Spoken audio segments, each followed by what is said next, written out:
Welcome back to our Seeds devotionals this month at Planting Roots. As we've talked about meet and multiply throughout the year, we are actually going to dig into the meat part this month, but we're going to talk Bible study.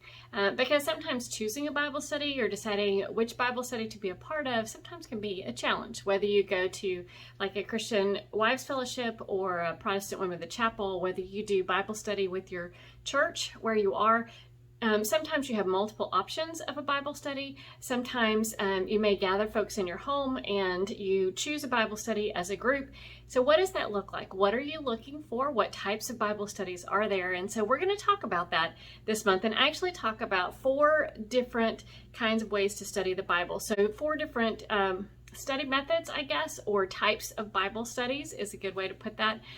So as you start to look at what Bible study to choose, whether for your group or out of the choices at your women's ministry or women's organization, it's important that we study the Bible, but hopefully this helps you just to get that grounding and the information that you need to help you make a choice that be right for you.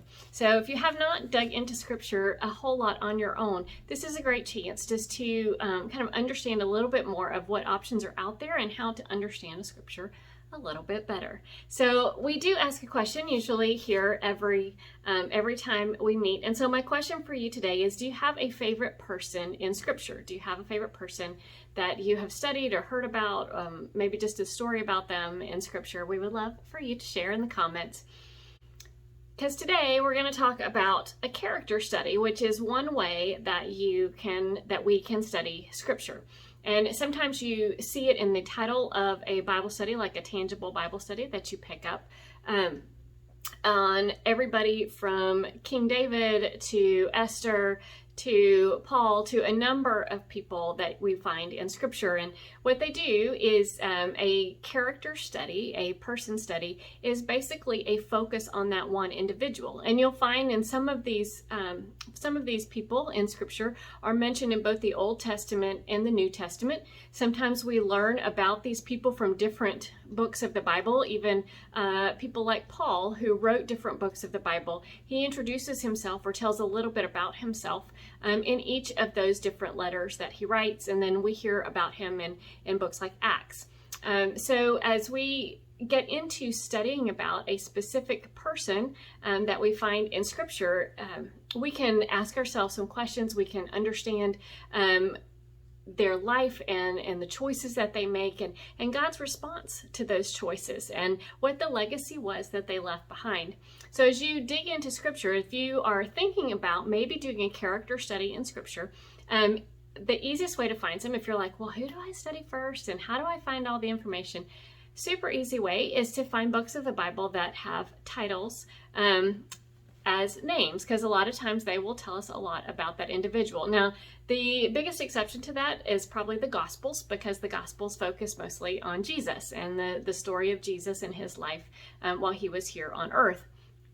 So, Matthew, Mark, Luke, and John are not about Matthew, Mark, Luke, and John. They're stories about Jesus and the story of Jesus as he lived here. But other books of the Bible, like Ruth or Esther, the prophets have a lot of information about each of them. Even Titus and Timothy, they're letters written to those people, but they still tell us a lot about those individuals. So sometimes it's a great place to start if you're doing this character study idea. One of my favorite books, when we talk about character study, one of my favorite people is Ruth. And there is an actual book about Ruth, and it is found in the Old Testament, but you'll also hear about Ruth in the New Testament. So if you have not seen that New Testament reference, I challenge you to go find it and see why she would be mentioned in the New Testament. But Ruth 1, chapter 16 is actually one of the most famous verses in the book of Ruth. It says, but Ruth replied, "Don't plead with me to abandon you or to return and not follow you. For wherever you go, I will go, and wherever you live, I will live. Your people will be my people, and your God will be my God." Many times we hear that at a wedding and things like that. Ruth, on the other hand, was talking to her mother-in-law.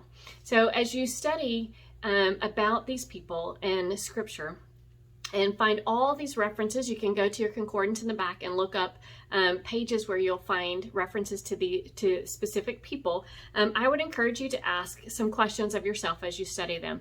And they're basic questions that you ask when you study anything. They're the 5 W's and an H. What, where, when, why, who, what, when, where, why, and how. So ask those questions. They're great questions to ask yourself as you read about specific people of Scripture. So that's where I'm going to land you today. I would love to know your favorite person in Scripture, and share it with us in the comments, and then tell us what you love about that individual.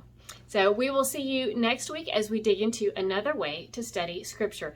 Find us every Tuesday here on our YouTube channel as we talk about meeting and multiplying and what God would have us do as military women and wives in the place where we are.